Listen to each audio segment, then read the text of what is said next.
ትንንሽ ሐሳቦች ሁሌም ትንንሽ ናቸው፣ ግን የትልቁን ቦታ ይይዛል። ለስራ፣ ለኑሮ፣ ለገቢህ መሻሻል በጣም የሚጠቅምህን መጽሐፍ ማንበብ እያለብህ የምትወደው ቡድን ነጥብ መጣሉ አናዶ በየቀኑ የኳስ ትንታኔ ትሰማለህ። ሙያህን፣ ዕውቀትህን፣ አስተሳሰብህን ከፍ የሚያደርግልህ የሚያሳድግልህ ኮርስ መማር ትተህ ውጪ ቁጭ ብሎ የሚሳደብ ዲያስፖራ ላይፍ ገብተህ አንተን የሚቀይር በህይወት ምርጥ ውሳኔ እንድትወስድ የሚረዳ ፖድካስት ወይ ኢንተርቪው መስማት በሳምንቱ የምትረሳው አጀንዳ ላይ ስትቀላቀል ዶንት ሜጀር ኦን ማይነር ቲንግስ። ለትንንሽ ጉዳዮች ትልቅ ቦታ አትስጥ። ትኩረትህ ወደ አይነበት ጉልበት ይስጥ። ከዘራ ምንም ካልዘራ ግን አረም በየቀኑ ከወጣትነት እድሜህን ቀንሰህ ለማን ይዘህ ሰክሰስፉል ለሚሆን ሰው ነው ስልጣን አልሰጥም። እኔ አንተ ሚሊዮነር ለማድረግ ህይወቴን አላቃጠልም። የተፈጠርክበት ዓላማ ስላለ ነው ህይወት የተሰጠ። በምድር ላይ የምትፈልጋቸው ነገሮች በሙሉ በገንዘብ ነው የምትገዛው። ዓላማ ግን የሚገዛው በህይወት። አንተን ሀብታም ስለማድረግ አንተን ባለ ጊዜ ስለማድረግ አይደለም የማወራው። በውስጥ ያለውን ነገር ስታወጣ ብዙዎች ሰላም ያገኛል። ማርቲን ሉተር ኪንግ ባይኖር ምን ይፈጠር ነው? ማንዴላ ባይኖር ምን ይፈጠር ነው? ገብቷል? አውጣው ላይ ወጣው ብትል ክርስቶስ ባይኖር ምን ይፈጠር ነበር? ገብቷል? ሰክሰስ ፐርሰናል ከኔ ለኔ በኔ ነው የሚያልቀው። ገብቷል? ይሄ ነገር የለኝም እንደዚህ የለኝም ይሄን አደርጋለሁ። ሚሊዮነርን ሰክሰስፉል ካንተ ተጀምሮ አንተ ጋር ነው የሚያበቃው። ለአንድ ጊዜ ከሆነ ሰው ጋር እየሄድኩኝ በጣም የሚገርም መኪና ውስጥ ነው ያለችው። እኔ መኪና ውስጥ ሆኜ ተመችቶኝ እያየሁ ድንገት የሆነ መኪና አለፈ ማለት ነው። ኤክሳይትድ ሆነ አይገርም መኪና ምናምን ብላ ማውራት ጀመረች ማለት ነው። እኔም ማየዋለኝ እሷ የምታየዋል። እኔን ሰክሰስፉል አይደለም ብትለኝ አይደለም እልሃለሁ ይሄ መኪና ስለሌለ። እሷንስ ብትላት ሌላ እያየች ነው። ማንማችን የዘራው ነው የምታጭደው። መሬት ላይ ትዘራለህ አይደል? አንድ ፍሬ ብርቱካን ዘርተህ ማለት ነው። ከዛ ሙሉ ብርቱካን ነው የሚበቅለው። እዛ ብርቱካን ውስጥ ግን እዛ ዛፍ ላይ ግን ስንት ብርቱካኖች ነው የሚበቅለው? አንድ ፍሬ ነው የዘራው። 10 ፍሬ ከዘራ 10 ዛፎች። እነዛ ግን ስንት ብርቱካን ነው የሚያመርቱ? እነዛ ብርቱካኖች ውስጥ ስንት ፍሬዎች አሉ? እነሱ ደግሞ ደግመህ ስትዘራቸው የፈጣሪ በረከት የሚገርም ነው። የዘራው ታጭዳለህ። ግን የዘራው ብቻ አይደለም የምታጭደው።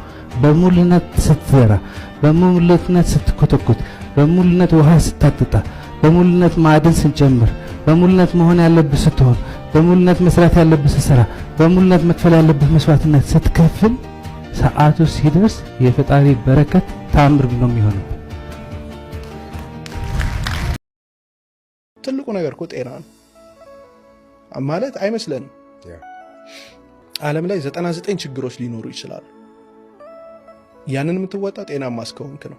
አንድ በሽታ ግን ሲይዝህ ያንተ ችግር 99ኙ ሳይሆን አንዷ በሽታ ነች። በቃ ያችን በሽታ እስካላሸነፍክ ድረስ ያንተ ችግር እሷና እሷ ብቻ ነው።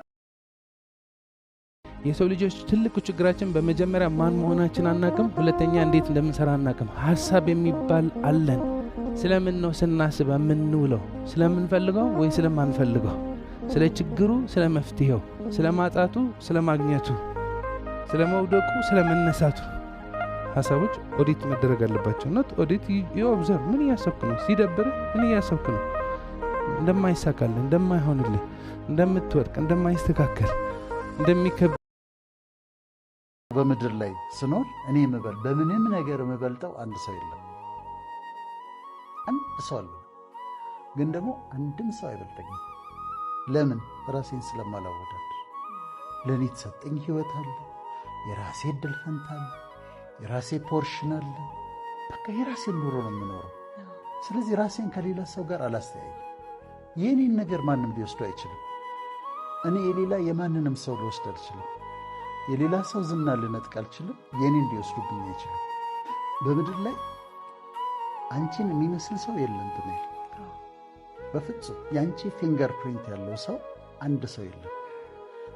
በቃ እሷን የሚመስል ሰው የለም፣ የተለየች ሰዎች። ስለዚህ በሰላም መኖር ከፈለግን ራሳችንን ከሌሎች ሰዎች ጋር አለማው ዛሬ ሰላም እንዴት ሰላም ሆናለሁ? እንደዚህ በቃ የሆነ ሆኗል። ምን ማድረግ ያስፈልጋል? አሁን መቀበል ማለት በቃ የሆነው ነገር አትወደው ባይሆን አሪፍ ነበር። ሰው አጥተህ ልትሆን ይችላል፣ ገንዘብ ከስረህ ልትሆን ይችላል፣ አንድ ነገር ጠይቀህ እሺ ትለኛለች ብለህ አስበህ ኖ ተብለህ ልትሆን ይችላል። እሺ ይለኛል ብለሽ አስበሽ ጠይቀህ በቃ አላለህም። አሸንፋለሁ ብለህ እስካሁን ድረስ ወጥረሃል፣ ግን ተሸንፈሃል። ለወደፊት ታሸንፋለህ። ኢስ ኦኬ። ዛሬ ግን መቀበል ያስፈልጋል። በቃ ተሸንፋለሁ። ምክንያቱም ፈጣሪ ያልፈቀደው አይሆንም አይደለ? ሆኗል። ወደኤቨር መሆን ያለበት ፊት ለፊት ሆኗል። ስትቀበለው ነፃ ነው። ለወንዶችም ለሴቶችም በፍቅር ከተከዳሽ የከዳሽ ሰው የምትበቀዩ ተሽለሽ በመገኘት ብቻና ብቻ አምሮብሽ በመገኘት ብቻና ብቻ ነው። በር ዘግተሽ በማልቀስ አይደለም። በር ዘግተሽ በማልቀስ አሸናፊ ያርችሁ ምንም ጥያቄ በመብት ውስጥ ነው ፍቅር ያለው። ፍቅር ግዴታ ውስጥ የለም። እኔ በግዴታ ከሆነ የምወድ ፍቅር ነው። ስለምታስፈራሪኝ አብሬሽ በሆን ፍቅር ነው። ስለዚህ ከነ መብቱ ትተዩና አንቺ ህልምሽን ትከተያለሽ ማለት ነው። በርበሬ መሸጥ ይሁን፣ ቆሎ መቁላት ይሁን፣ ውሃ መቅዳት ይሁን፣ ጭቃ መለት ራስን እንዴት ብታየው ነው? አንድ ሰው ስለከዳ፣ አንድ ሰው ጥሎ ስለሄደ አንተም ራስን አብረህ ልትጥል ነው? ያ ሰው ያንተ ፈጣሪ ነበር፣ ህይወትህስ በሱ እጅ ነበረች። ይኸውልህ ስማኝ፣ እስኪ አስበው፣ ወርቅ ጭቃ ውስጥ ቢወድቅ ወርቅነቱ ይቀየራል? ጭቃውስ የወርቁን ተፈጥሮ ሊቀይረው ይችላል? በፍጹም።